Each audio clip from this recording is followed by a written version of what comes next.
时间来到1907年，此时距离亚瑟生死、范德林德邦解散已经过去了8年。在这8年里，约翰放下了枪，藏起了过去，只为了能给家人一个安定的生活。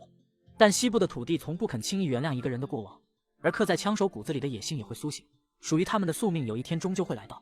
因为通缉犯的身份，这些年约翰一直在隐姓埋名，并且他们在一个地方也不敢住得太久，所以他们要不停地搬家。今天他们要去的地方叫草莓镇，这是一个对外乡人比较友好的小镇。约翰夫妇想在这里找一份工作，如果能行的话，他们准备在这个地方多住上一段时间。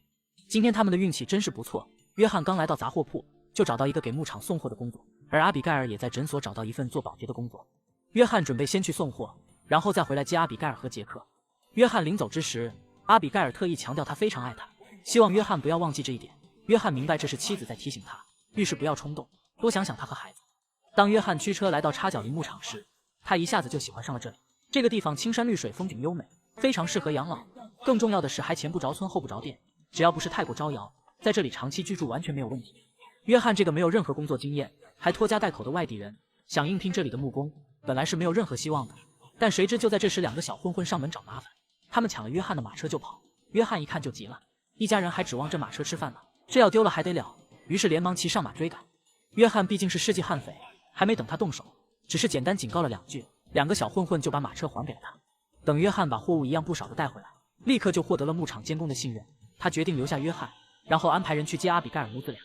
第2天一大早，监工就把约翰介绍给牧场主格迪斯。格迪斯听说约翰在小混混手里夺回了他的财产，为此他向约翰表示感谢。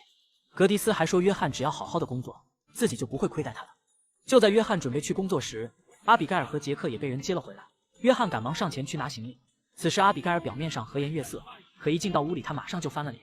他埋怨约翰不应该逞英雄，他这样做无疑是在断送一家人的幸福。约翰不想跟他吵架，于是就走出门去工作。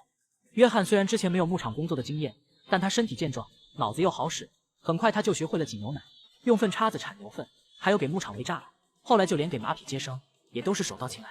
一天，一头公牛受到惊吓，将几个木工撞倒在地。面对这头发疯的公牛，众人束手无策。制服马匹和牲畜对约翰来说也算是专业对口。只见约翰拿出绳索将公牛套住，经过一番拖拽拉扯，然后死死牵制，稳住力道收紧绳索，最终把这头公牛给制服了。看到约翰如此能干，这里的人越来越喜欢他。就这样，约翰的一家在这里安定了下来，日子也朝着越来越好的方向发展。但没想到一天，一伙人来牧场闹事，他们是拉雷米帮的。这个拉雷米帮没什么大出息，整日里不是偷鸡摸狗，就是欺男霸女。他们和一般的地痞流氓也差不多，他们今天找上门就是想把这里的人赶走，然后就可以将这个牧场占为己有。见一个产大粪的强出头，他们的老大拉雷米满是嘲笑，接下来就想给约翰一顿教训。但他这2下子在约翰面前如同过家家。当约翰跟亚瑟闯荡江湖的时候，他还不知道在哪玩泥巴呢。只见约翰3两下就把拉雷米放倒，然后对着他就是一顿胖揍。要不是后来阿比盖尔及时赶来劝阻，约翰非让他半个月下不了地不可。可拉雷米毕竟是一个帮派的老大，今天在小弟面前如此丢脸，说什么也咽不下这口气，于是就放下几句狠话，然后就带着他的手下扬长而去。Stop acting like a goddamn storybook hero, will ya? What choice did I have? Plenty, you moron. Plenty. 当天夜里，约翰被枪声吵醒，他来不及穿上外衣就出外查看，只见火光四起，原来是拉雷米帮前来复仇。这一次他们不但抢了牧场的牛，还杀了牧场的工人。牧场主格迪斯找到约翰向他求助，希望约翰能帮自己把那些牛抢回来。原来格迪斯早就看出约翰绝不是普通人。Jim, I know you can handle yourself. Little. Go get your guns and head out.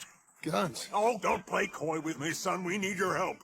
I don't care what you used to do or what your name is. This is the land of second chances. Understood. Okay,